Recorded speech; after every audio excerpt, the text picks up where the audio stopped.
Okay, salamat sa awit, young ladies. Sa mga awitin, salamat po sa inyong lahat. Ngayon pong umaga, tayo po'y magpapatuloy sa ating series in the book of Hebrews chapter 11. And this time, tayo po ay nasa verse 32. In verse 32, we have several names given there. But I would like to focus on Samson, the faith of Samson. So tayo po ay tumayo and we will read this one verse, and then we will study the life of one of the Lord's greatest prophet, Samson. Verse number 32 sa Hebrews 11:32. The Bible says, "And what shall I say more? For the time would fail me to tell of Gideon and of Barak and of Samson and of Jephthah, of David also, and Samuel and of the prophets." And so this morning, I'd like us to study about Samson, the faith of Samson. Tayo po'y tumungo at pumikit, tayo po'y manalangin. Father in heaven, again, we trust this message that you will use it to encourage our hearts, strengthen our faith. For those who have not yet come to the saving knowledge of Christ, we pray that you will encourage them to believe that there is a Savior who gave His life on Calvary to provide a redemption for sinners such as ourselves. Ikaw, Panginoon, ang gumawa sa iyong mga salita na ito. Tulungan mo ako na maituro at maipaliwanag. And I pray, Panginoon, na ikaw ang mabigyan namin ng kapurihan sa lahat ng ito. At ito po ang aming samot dalangin sa pangalan ni Jesus. Amen. Thank you. You may be seated. We will now study about the life of Samson and his faith. Let us go back and revisit chapter 13 of the book of Judges. Babasahin natin itong 13. Judges 13 verse 24, "And the woman bare a son and called his name Samson. And the child grew, and the Lord blessed him. And the Spirit of the Lord began to move him at times in the camp of Dan, between Zorah and Eshtaol." Okay, now, dito nakita natin that we find Samson, he was born, and the Spirit of the Lord began to move in his life. So, we know that Samson was the strongest man who ever lived sa Bible, at least sa nakita sa Bible, and I'm sure, wala namang katulad ni Samson, the way he lived. He was very strong. 1,000 pinatay niya with just a bone. And during the time, they had the walls and they had a paramang city gate. May pagandang araw, ang mga city may gate. Well, ang ginawa ni Samson, kinuha niya yung gate, binitbit niya, at itinakbo niya ng malayo. Samson was a very strong man, and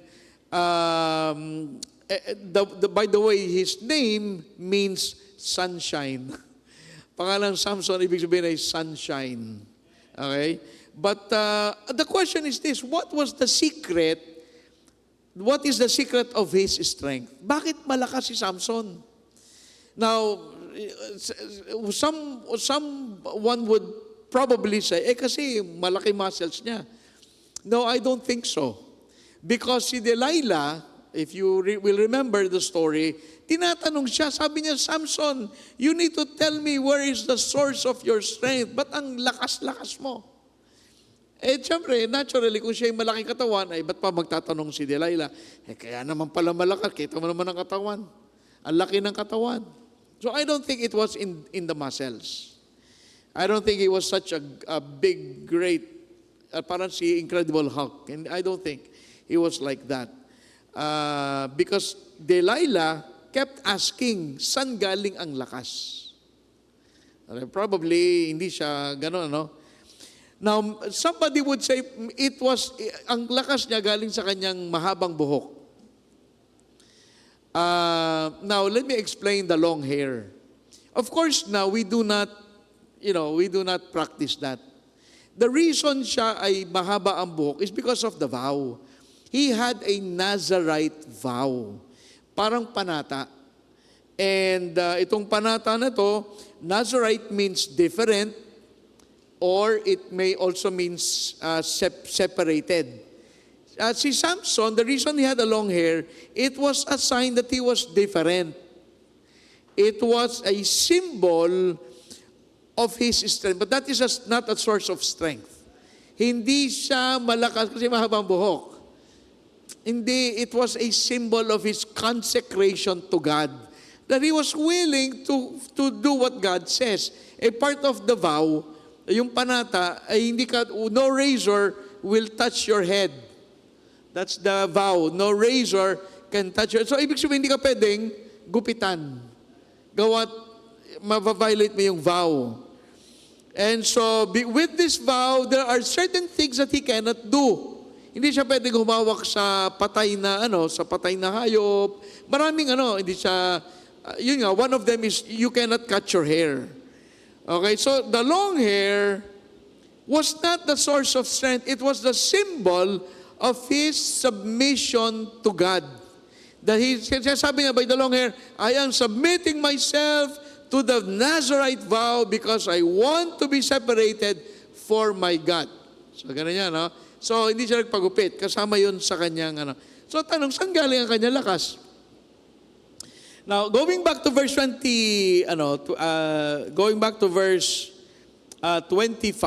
ang sabi dyan, and the Spirit of the Lord began to move him. Doon galing, ang kanyang lakas ay galing sa Panginoon. God gave him the ability to be strong. Talagang malakas siya eh. It was a supernatural strength. Hindi yung kagaya natin. Iba talaga yung lakas na to. I mean, kaya niyang pagtali-taliin yung buntot ng mga Tapos, I mean, he was alam mo, leon, ganyan, may leon, napapatay niya eh. And so, si Samson ay malakas. So, saan galing? Basically, if you find a word, saan galing ang lakas? It was in his consecration. In other words, he was separated for God.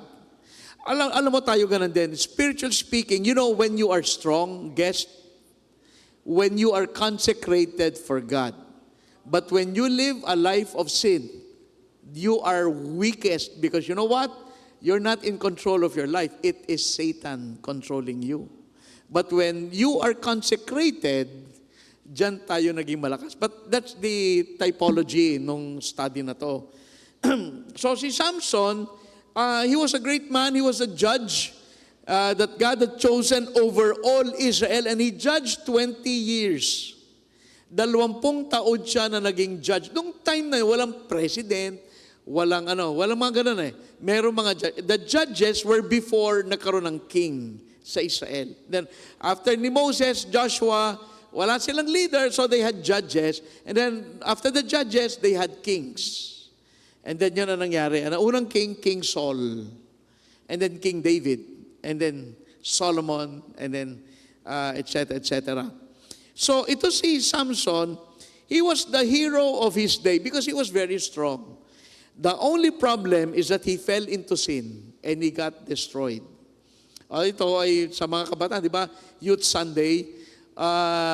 Sa mga kabataan, alam nyo, yan eh. When Samson started, bata pa siya eh. Bata pa siya nag-start. Siya ay parang kayo, kabataan. And God called him to be the judge. Imagine, tinawag ka ng Panginoon, you're the vessel that I will use for my people. At ang nangyari, kaya lang hindi siya naging maingat. Kaya kayo mga kabataan, mag-ingat kayo. Na ang buhay nyo, ingatan nyo, ipagamit nyo sa Diyos. Kung gusto nyo kayo maging consecrated, maging malakas, habang kayo kabataan, dapat mag-aral kayo paano kayo paano nyo makilala ang tunay na Diyos sa langit, di ba? Now, the Philistines, these are pagan people, ungodly. Kumbaga ngayon, sila yung mga terrorists. They are wicked people. Kaya sila, pinagpapapatay ng Diyos. Sabi ng Panginoon, patayin nyo yung mga yan. Because, sabi, ba't ganun ang Diyos? Because they are terrorists. Kung saan ngayon? You cannot have a terrorist living beside your house. So in other words, what I'm saying, we cannot question what God said in the old, kasi nga, pinapatay niya yung mga yan. Because, alam ng Panginoon what kind of people they were. Now, si Samson had godly parents. Kayo magpasalamat, if you have a godly parent, magpasalamat kayo. Because somebody prayed for Samson when he was little. And you know, God decided, itong batang ito, ang aking gagamitin to be my judge. Kayo magpasalamat, meron kayong mga magulang na, you know, when I was growing up, my parents were not Christians. Nauna pa ako maging Kristiyano sa nanay ko. Pero kayo magpasalamat kung meron kayong Kristiyanong magulang, napalad niyo. Meron nagdadala sa inyo pangalan sa trono ng Diyos sa langit. No? Para kayo maging maayos na mga anak. The faith of Samson, number 1, first of all, I'd like to talk about the sins of Samson. Si Samson talaga, ay may mga nagawang kasalanan din yan. Now, what is the source of sin? Now, let me say that we're all sinners. Lahat tayo pinanganak sa kasalanan. So we cannot look at Samson and say, kita mo ikaw, Samson? Nagkaganyan ka? Now look at John 3, verse number 6. Ano sabi sa John 3, verse 6? Ang sabi dito sa John 3, verse 6, ang sabi, and that which is born of the flesh is flesh. That which is born of the flesh is flesh. Let me say this. Tayong lahat ay nasa laman. Ang laman ay mahina. Hindi kaya ang laman ay mahina. Kaya, mahina tayong lahat. We all have this sinful nature. Now, ayaw natin, pero ano magagawa mo? Nasa iyo yun eh. It's yung pagiging makasalanan ay nasa sa ating lahat. Kahit na ayaw natin magkasala, magkakamali pa rin tayo kasi ganun tayo. We are in the flesh. Born in the flesh born in the flesh is flesh. That which is born. So lahat tayo nasa laman. At sa ayaw natin, sa gusto natin, lahat tayo magkakamali. Now, I'm not saying, okay, magkakamali, di magkamali. No, that's not wrong. I'm saying, we have a sinful nature. The old nature, bago tayo na-save. Kasi na-save tayo, meron tayong new creature. We're new creatures in Christ. That's why kung save ka, you should live the life of a Christian. Pero meron tayong sinful nature which competes with the new nature, yung old nature natin. So even if Samson loved God and knew God, he was still a sinner. So wag tayong magtataka, bakit ganun ang nangyari kay Samson? Kasi meron siyang sinful nature. That is something na hindi niya kayang alisin sa kanya. So kaya alam natin, tayong lahat meron tayo nun. Kaya kailangan tayo maging maingat because if you're not careful, sasabay ka sa takbo ng iyong laman, magkakasala ka. So we have to be careful. Now go to James 1:13 to 15. Look at what the Bible says in James chapter 1, verse number 13. Let no man say when he is tempted, I am tempted of God. Alam mo, pag nagkasala, huwag mo sisihin ang Diyos. Ay, ang Diyos, pinagkasala ko eh. O minsan si Satan, the devil made me do it. So huwag natin sisihin. Sabi dito, for God cannot be tempted with evil, neither tempteth He any man. Hindi ang Diyos, ang trabaho, tuksoin tayo. Hindi. Now, God may allow it, but He is not the source of sin. Now, verse number 14, but every man is tempted when he is drawn away of his own lust and enticed. And when lust hath conceived, it bringeth forth sin, and sin, when it is finished, bringeth forth death. You see, ang kabayaran ng kasalanan ay parating kamatayan. Kaya si Kristo namatay. Ang katapusan ng kasalanan ay inako ni Kristo ang ating kasalanan. Kaya siya ang nagbayad, siya ay namatay. Kaya hindi nga ba totoo yan? When sin is finished, it brings death. And so, mga kapatid, lahat tayo ay merong sinful nature. And when we sin, we cannot blame God or the devil. It is because we got drawn away. Kasi nga, merong lust. And tayo na-entice. And then tayo ay gumawa ng kasalanan. Pero that is true with all of us. We all have, the potential to do evil if we choose to. Alam nyo, we all can do evil things. Kung pipiliin natin, gusto mo pumatay ng tao, pwede. Kumuha ka ng baril at pumatay. We can do that eh. Why? Because we are still in this flesh, old nature, sinful nature. Kaya natin gawin yon. You might say, hindi ako. You don't know yourself. Because if I tell you si Samson, si Peter, si David, marami pang iba, lahat yan nahulog sa kasalanan. Gusto ba nila? Hindi. But there's a sinful nature eh. And bilang kabataan, if you do not control that sinful nature, it will control you. So you better know how to control it. Because hindi ibig sabihin yun na nararamdaman mo, yun ang gagawin mo. Because the heart is deceitful. So ngayon itong mga tao na to ay nangyari yan, which reminds me, alam mo sabi ni Paul sa 1 Corinthians 10, there's something he said, 10:12. Look at what he said. 1 Corinthians 10:12.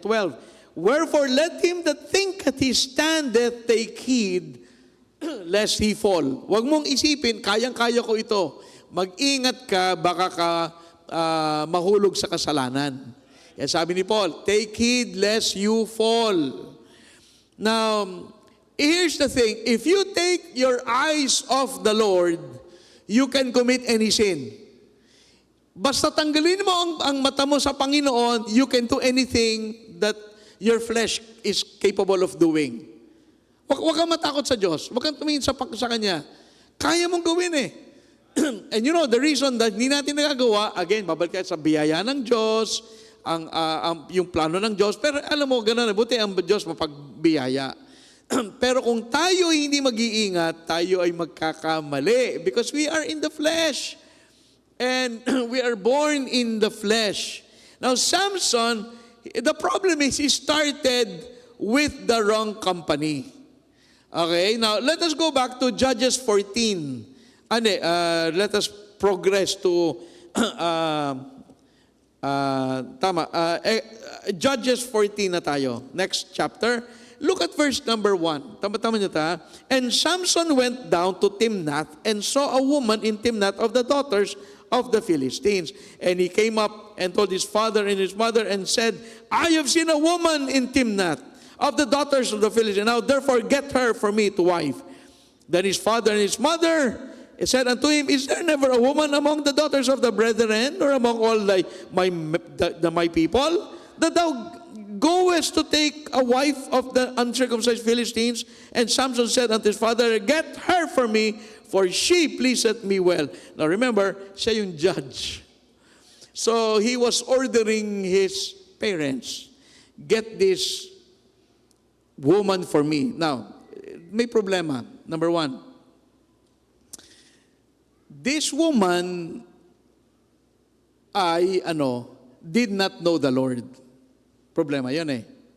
Tayo po mga Kristiyano, kayo mga kabataan, if you're a Christian, you are not allowed by God to marry a non-Christian.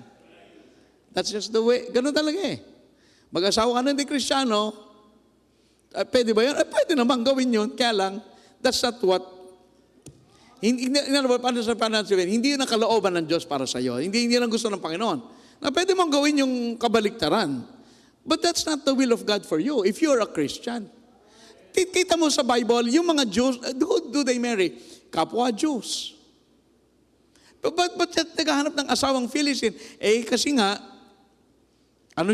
may problema to si Samson eh. So he wants to please himself more than he wants to please God.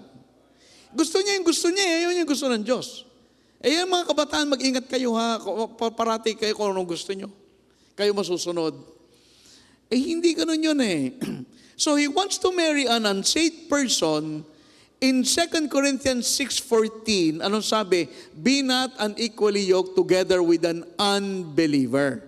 Ano ibig sabihin? Huwag kang makipamatok sa hindi mananampalataya. Now, if you want to marry, you go ahead if you want to do that. Sabi, Pastor, nagsisimba naman. Pastor, mabait naman. Pastor, ano naman eh. No? Pwede namang mabago sa biyaya ng Diyos. Bahala ka. Pero hindi yun ang sinabi sa Bible. We as Christians, it is best pa rin to follow what God says. Kasi meron po yung mga spiritual disagreement. Let me tell you, may mga spiritual disagreement. For instance, magsisimba ka, ayaw niya magsimba. O paano kayo ngayon bilang mag-asawa, di mag-aaway kayo? Kakakasal-kasal nyo pa lang, o tayo sisimba, hindi, ikaw na lang. O paano pag may mga anak na, saan magsisimba? Sa church niya o sa church mo? Problema, di ba? May maraming problema and God knows it. That is why nagbigay na siya ng talata. Be not unequally yoked together with an unbeliever. So, maganda, sa Youth Sunday, inabot natin ito si Samson, and yung mga pagkakamali niya, mali ito. Tama naman nangyari sa buhay niya. Kung hindi nyo naiintindihan, basahin yung buhay ni Samson kung tama ang nangyari sa kanya.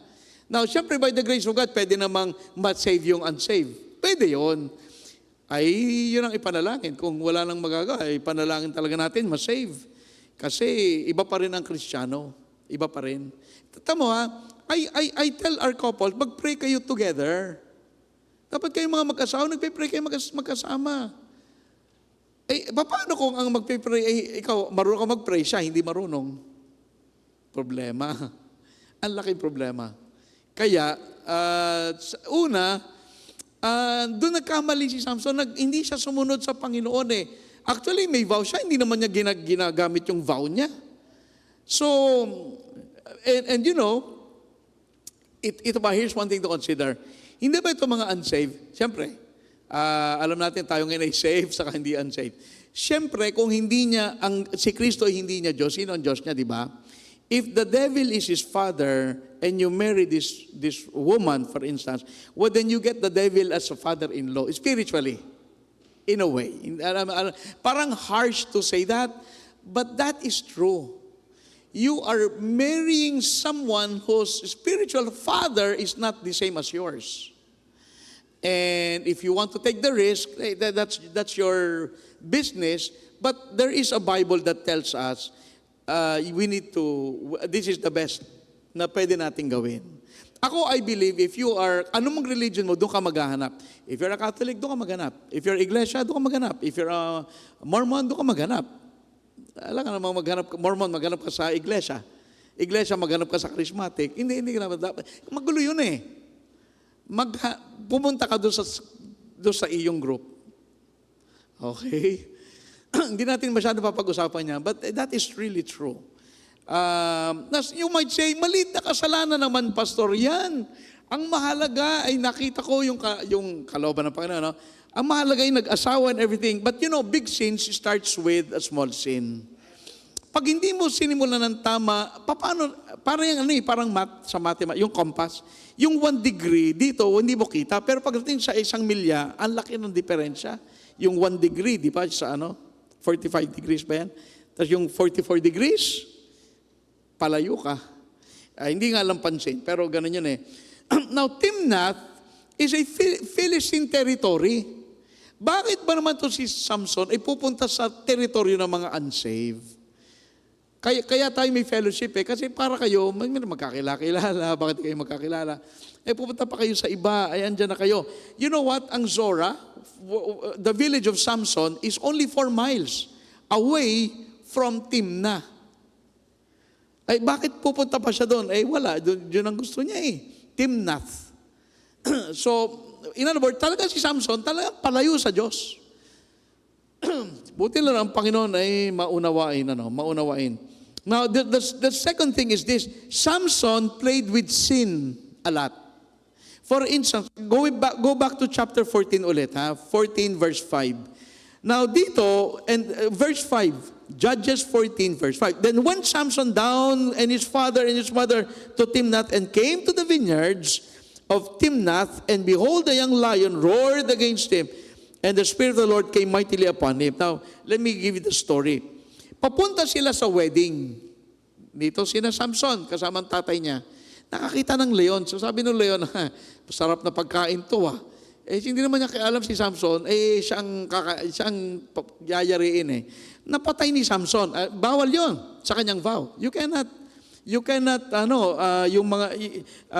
touch the dead. Ano ang ginawa niya? Pinatay ni lion, and then when he got to the feast, nagbigay pa siya nagpahula pa siya. O sino makakahula, bigyan ko ng 30 pieces of garments. 30 pieces of suit. Pero pag hindi nyo nahulaan, bigyan nyo ako. Medyo karnal si Samson Ang nasa isip niya, yung kamunduhan, yung kagaraan, ako ang judge, marami akong damit, merong asawa, hindi nga lang kapananampalataya. So, ganun siya. So, ang nangyari, nagbigay siya ng sabi niya ito, sabi niya? Verse 14. Tignan yung verse 14. He said, out of the eater came forth meat, and out of the strong came forth sweetness. Alam mo sagot doon? Lion. Dead lion. Kasi nung pinatay niya yung lion, dumating yung mga bees, nagkaroon ng honey. At yung honey ay sweet. So, yung leon na pinatay niya, yun ang sagot Pinahulaan niya. Alam mo nangyari, ito namang mga kapitbahay ni misis niya, tinanong yung babae, sabi, ano bang sagot? Sabi, tanong mo kay Samson. Sinabi naman ni Samson. Kaya, nahulaan. Tinan mo. And then kay Delilah, the same thing. Si Delilah, after the first wife, naghanap ng pangalawang asawa to si Samson. So yung pangalawang asawa, si Delilah, di ba, sabi ng mga tao, saan ba galing ang lakas ni Samson? So pinatulog si Samson, tapos, siya ay, tapos inalam yung sikreto, and then sinabi niya yung kanyang buhok. Wala pa daw, hindi pa daw nagugupitan yung buhok niya. So ngayon, yun ang nangyari. So nakikipaglaro siya sa kasalanan Si kay Delilah, chapter 16, verse 4, yan naman yun, it came to pass afterward that he loved the woman in the valley of Zorek, whose name is Delilah. Diyan napahamak siya kay Delilah. Alam niyo po, ganito yan si Delilah is a harlot from the tribe of the Philistine. Mga kabataan, ang Diablo doesn't tell you hindi sinasabi sa, ito pag ikaw take for instance, drinking. Ang alak, pag uminom ka, sikat ka. Saka, well-connected ka. Kasi ganyan. Hindi sinasabi ng Diablo, pag uminom ka ng alak, kita mo yung lasing sa kalsada, na nakabara dyan sa kalsada, na nilalangaw ang bibig, yan ang gagawin ng alak. Hindi naman gano'n ang si Satan. Sabi ni Satan, kita mo yung mga nasa TV, mga commercial, tamo ang kikisig ng mga lalaki doon, mga magiinom yun. Ganon si Satan. Ngayon, siyempre si Samson nakipaglaro sa kasalanan, pero hindi niya alam ang panganib ng dulot ng kasalanan. Listen, ang kasalanan, mga kapatid, ang nagpako sa ating Diyos. It's a big thing. Sabi, hindi, okay lang yan. Mag-asawa ka ng unsaved, okay lang yan. Makipag-date ka dyan sa mga babae na yan, okay lang yun. That's what you think. Pero sa ating, ang mind kasi natin ay polluted by a lot of things. But we always go back to the Bible. Tamo sa mga young ladies. Sasabihin sa inyo, alam mo kayo, magbisyo, ganyan, para sikat kayo.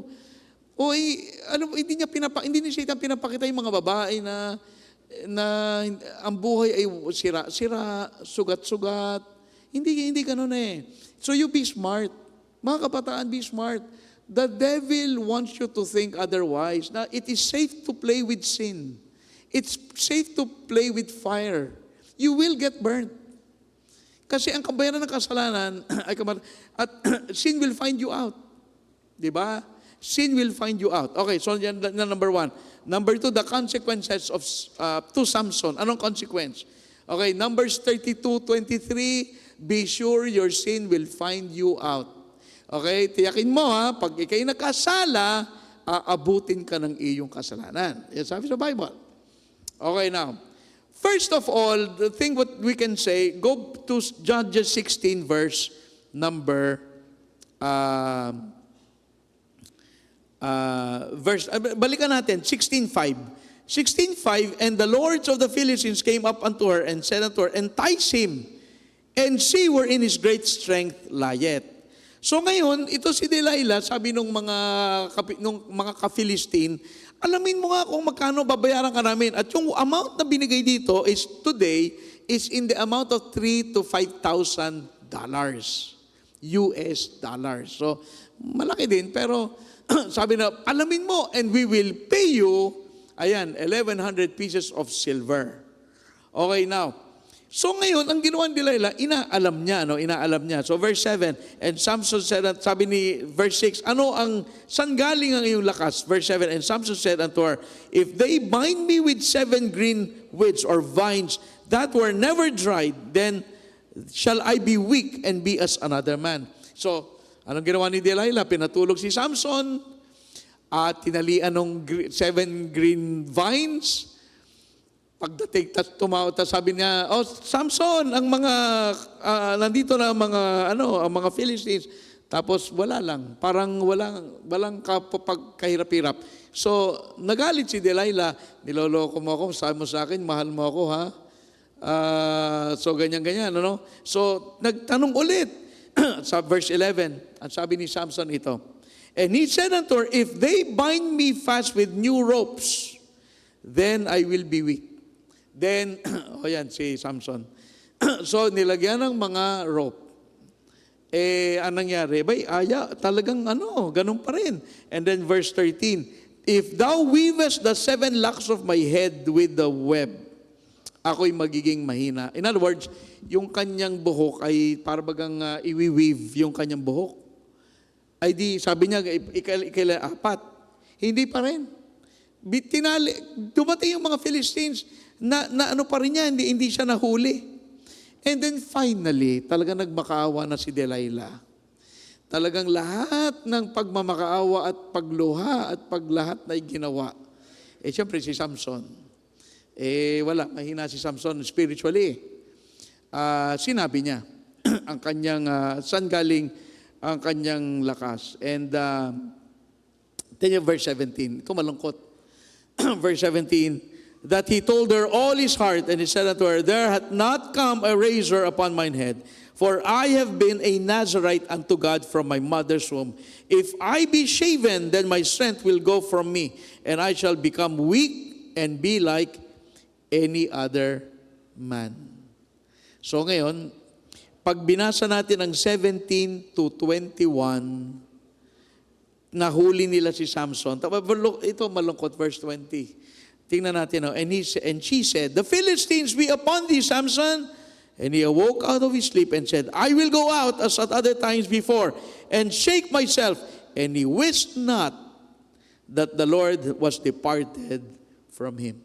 Alam mo mga kabataan, ayaw nyo na isang araw, parang iniwan ka ng Diyos. Kasi minsan, matigas ang ulo ng kabataan, hindi nakikinig, matigas ang ulo. Kung kaya pabayaan ka ng Diyos, na hindi ka makabalik, alam mo ang ating pagbalik sa Diyos, biyaya ng Diyos, ha? Bumalik ka kasi ikaw ay, emotion mo. Hindi. Sometimes your emotions will keep you away from God. Magpasalamat tayo na ang Diyos ay gumagawa. Kaya, matuto tayong makinig. Look at verse 21. Ito yung consequence ni Samson. But the Philistines took him and put out his eyes. Sin blinds. Binulag siya, and brought him down to Gaza and bound him with fetters of brass. Sin binds. Para tayong tinatalian. Which fetters, and he did grind in the prison house. Sin grinds. Number 1, sin blinds. Now, si Samson was physically blind. Nung siya ay nahuli ng mga Philistines, they took his eyes out. At siya'y bulag, hindi na siya makakita. Gawat, yun ang parusa na ginawa sa kanya eh. So he was physically blind. But you know what? He was already blind to sin before that happened. Matagal na si Samson bulag sa kasalanan. Niloloko ka na ni Delilah, pumapayag ka. Ay pabalik-balik tinatanong ka, hindi mo naintindihan, niloloko ka niyan. Hindi naman parehas ang inyong Diyos at ang inyong pananampalataya. Ba't ka pumapayag? Si Samson ay bulag. Ang kasalanan ay nagbubulag. Mag-ingat sapagkat ang kasalanan ay walang gagawing mabuti sa buhay ng tao kung hindi bulagin ka sa katotohanan. Pangalawa, sin binds. Alam mo, ang kasalanan, igagapos ka. Now,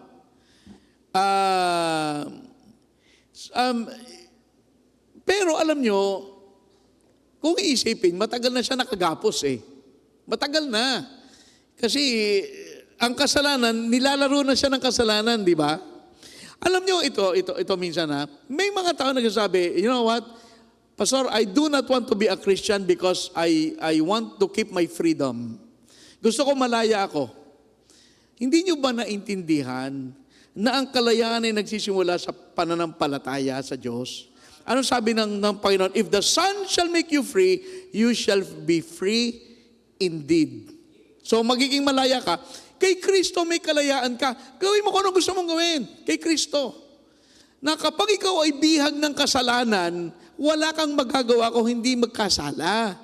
At least, kasi sabi ni ba, pag tayo naging baptist, nako, tapos ng ating maliligayang araw, tapos na hindi na tayo pwedeng gumawa ng kung ano-ano. Alam mo, sa baptist, pinag-usapan nga namin, sa baptist, walang bawal. Ang bawal ay kasalanan.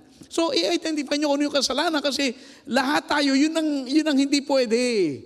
Pero gawin mo lahat. You are free to do what you want to do. Alam lang natin, ang kasalanan ay hindi magandang gawin kasi mabibihag ka, mabubulag ka, mabibihag ka, and everything else. So, ang pinakamalaking, you know what, the biggest slave in the world is a man who is slave to his sin. Kapag ikaw ay bihag ng iyong kasalanan, guess what? Ayaw mo na mag-inom, pero mag-iinom ka. Bakit? Bihag ka na eh. Magayosi ka kahit ayaw mo, kahit may ambaga mo, sunog na. Bakit? Eh, bihag ka eh. You have no choice. You have no, kahit gusto mo mag-decide away from it, babalik at babalik ka because you are bound.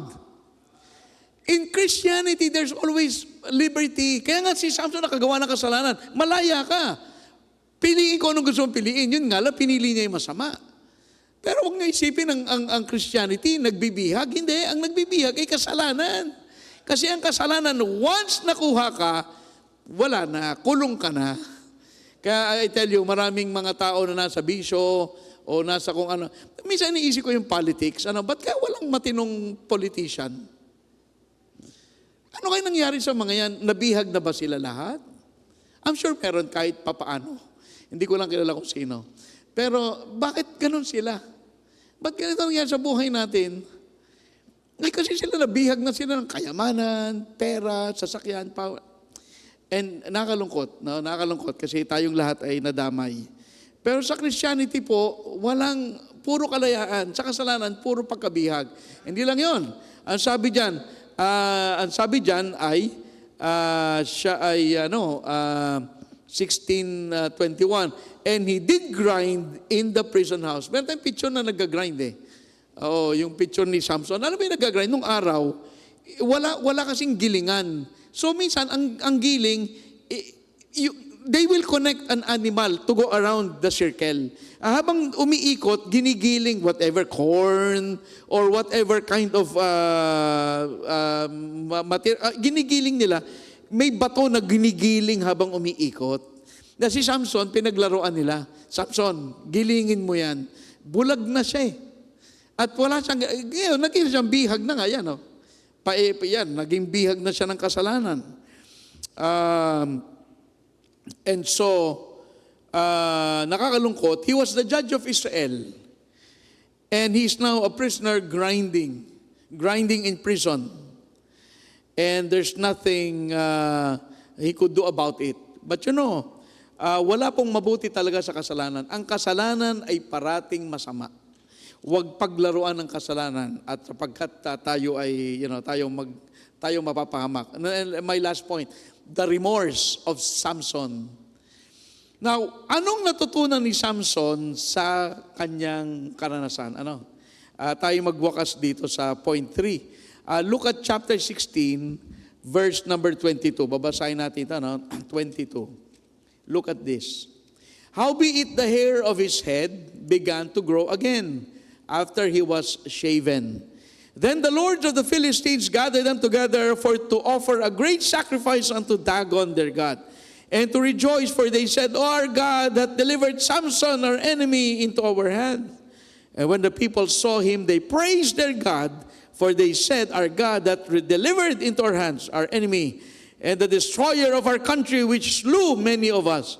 And it came to pass that their hearts were merry, that they said, call for Samson, that he may make us sport. And they called for Samson out of the prison house, and he made them sport, and they set him between the pillars. Okay, medyo malungkot, pero pinagtatawanan nila ngayon si Samson. At hindi lang si Samson, ang kanyang Diyos. Now, Samson, they were laughing at him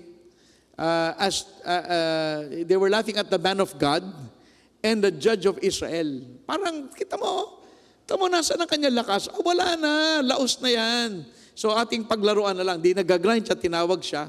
And then, they will make sport of him. Now, what did Samson learn about sin? Let me give you 3 things that Samson learned about sin. Number 1, sin will take you farther than you want to go. Ang kasalanan ay dadaling ka, higit sa gusto mong, sabi mo, hindi, tikim lang. Ay, hindi. Ang kasalanan, dadaling ka sa mas malayo. Hindi lang tikim, lulong, adik. Yan ang kasalanan. Sin will take you farther than you want to go. So, don't start the journey. Pangalawa, sin will keep you longer than you want to stay. Gusto mo nang lumabas dyan, hindi ka makalabas. Bakit? Kasalanan yan eh. Ang pinasok mo ay kasalanan. Sin will keep you longer than you want to stay. And number 3, Samson found out that sin will cost you more than you are willing to pay. Sabi na, okay lang magkasala, konti lang naman ang consequence. Ay, hindi. Iba ang kapalit niyan. Kaya mga kabataan, una yun, sana. Pangalawa, kayo mahilig kayo mag-experiment, mag-explore. Sige, gawin natin ito, hindi pa natin. Mag-ingat kayo. You may not be willing to pay the price. Ay baka ang price ay mahal. Sabi mo, ay gano'n ang kasalanan eh. It will cost you more than you think. You are willing to pay. Now, Samson faced his failure with faith. Alam nyo, naisip niya, ito po naman ang maganda yung closing ni Samson. Pero look at verse 26. Ito yung nangyari. And Samson said unto the lad, yung bata na nandun sa tabi niya, that held him by the hand, suffer me, or let me, that I may feel the pillars whereupon the house stand, that I may lean upon them. Now the house was full of men and women, and all the lords of Philistines were there, and there were upon the roof about 3,000 men and women. Ang daming tao doon sa roof. Nandun siya sa ilalim sa pillar.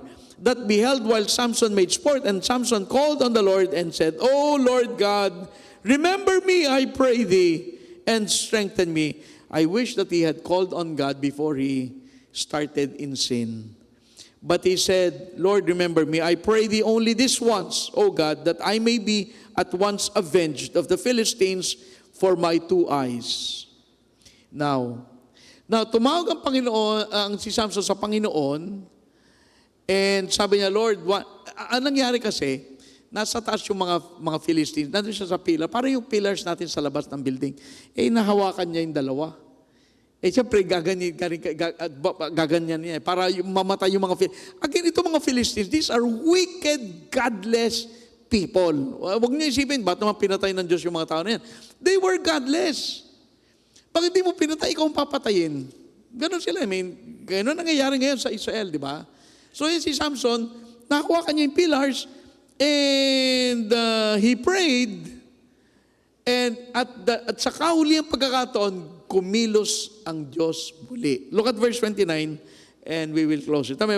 And Samson took hold of the two middle pillars upon which the house stood, and on which it was borne up, of the one with his right hand and the one on his left. And Samson said, "Let me die with the Philistines." And he bowed himself with all his might, and the house fell upon the lords and upon all the people that were therein. So the dead which he slew at his death were more than they which he slew in his life. Mas marami namatay kaysa doon sa kanyang napatay nung siya'y nabubuhay pa. Okay, conclusion. Nasaan ang faith ni Samson? Nakita niyo ba? Parang puro puro bata ito. Ay puro kalokohan ang iniisip at maglaro ng apoy. Yun ang parang nakita natin eh. Now, in spite of the tragedy, listen, ito naman po. In spite of this great tragedy, God is a God of second chance. Alam mo, ito ang lesson dito. Ang Diyos ay nagpapatawad kahit na ganun ang nangyari. Nasaan ang pananampalataya ni Samson? He had the faith to know that even though he failed, that God still loved him. And God would still remember him when he comes back.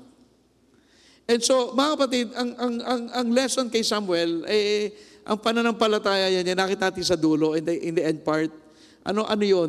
Na kahit ano ang lalim ng iyong kasalanan, ikaw ay nagtaksil sa Panginoon, ikaw ay napalayo, ikaw ay nasira ang buhay, you are broken and wounded and bruised all together, but you still have a God. Samson had the faith to believe that God was still there, and He can forgive me, and He can, kaya gumawa ulit ang Panginoon.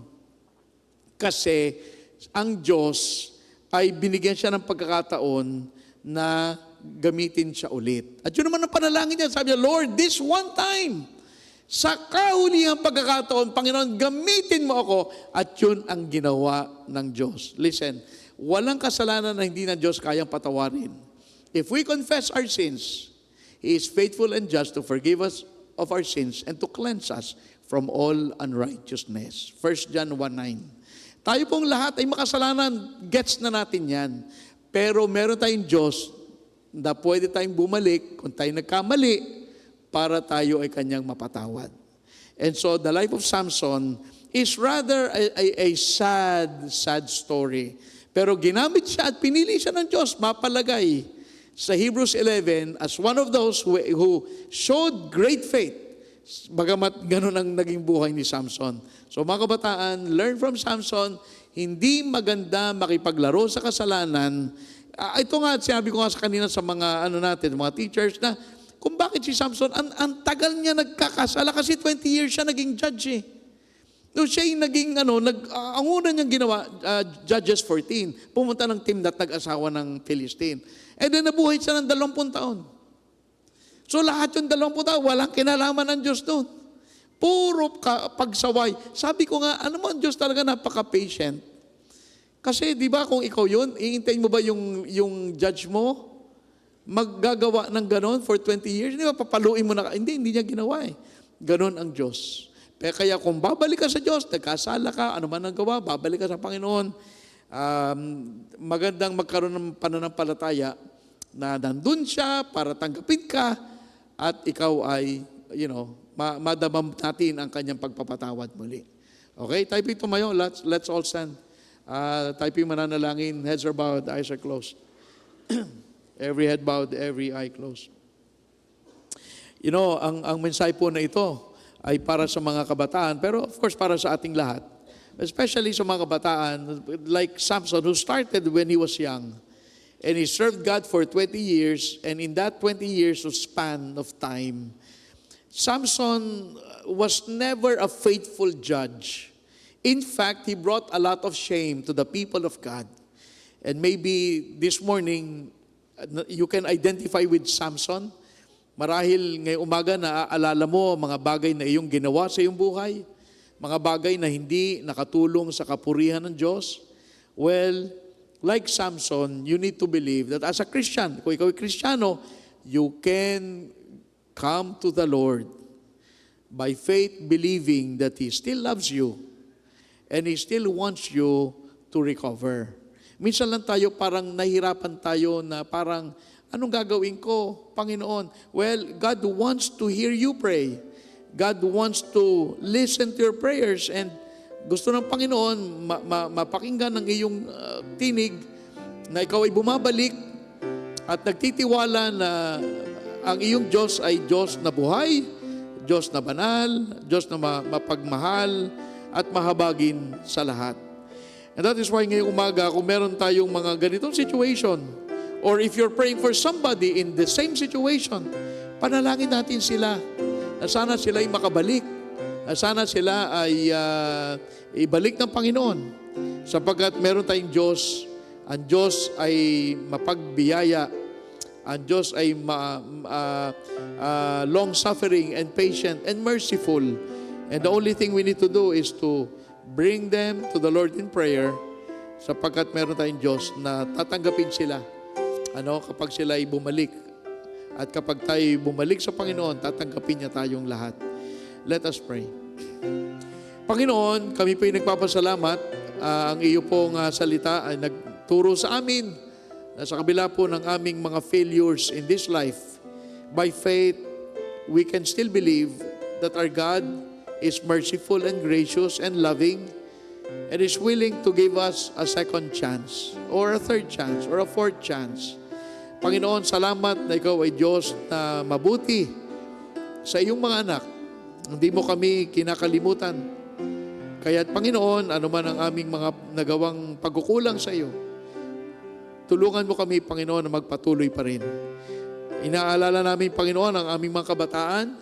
At tulungan mo po na ang mga kabataan na ito ay is to be wise. Because Satan wants to destroy them before they reach their prime, before they become fruitful and useful in the ministry. Satan wants to make sure that they become useless. Kaya Panginoon, tulungan mo po at bantayan ng mga kabataan na ito.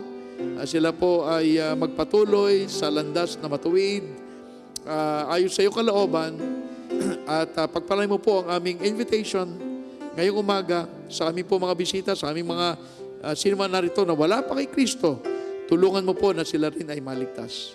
Ito po ang aming samot-dalangin sa pangalan ni Jesus. Abang lahat ay nakatungo, nakapikit, if you'd like to come for prayer or pray for someone that you know, would you come and talk to the Lord?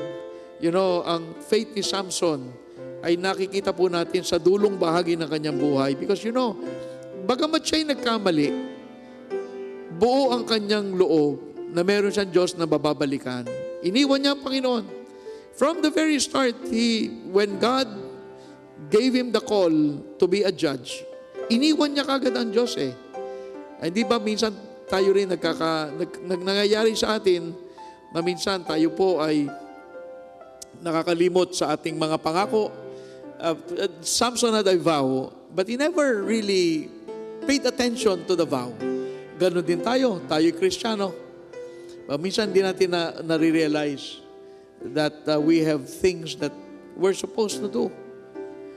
And so, this morning, kung meron po kayong panalangin, even for someone, you can come. Mahalaga rin po sa ating mga bisita, kung hindi pa kayo naligtas, ang kaligtasan po ay hindi ayon sa ating relihiyon o at sa ating mga nagawang mabuti. Ang kaligtasan po natin ay ating nakakamtan sa magitan po ng dugo ni Kristo Jesus na pinako sa krus ng Kalbaryo. At siya po ay namatay doon para tubusin ang ating mga kasalanan. Kung tayo po ay mananampalataya sa Kanya, tayo po ay Kanyang ililigtas. So, kung di ka po naligtas, would you accept Him as your Savior today? Would you pray the Lord to forgive you of all your sins? Yan lang po ang paraan para makamta natin ang Kanyang pagpapatawad. So, ngayong umaga, habang lahat po ay nakatungo, nakapikit, patuloy tayong manalangin. Panalangin natin sa Panginoon ang ating mga pangailangan.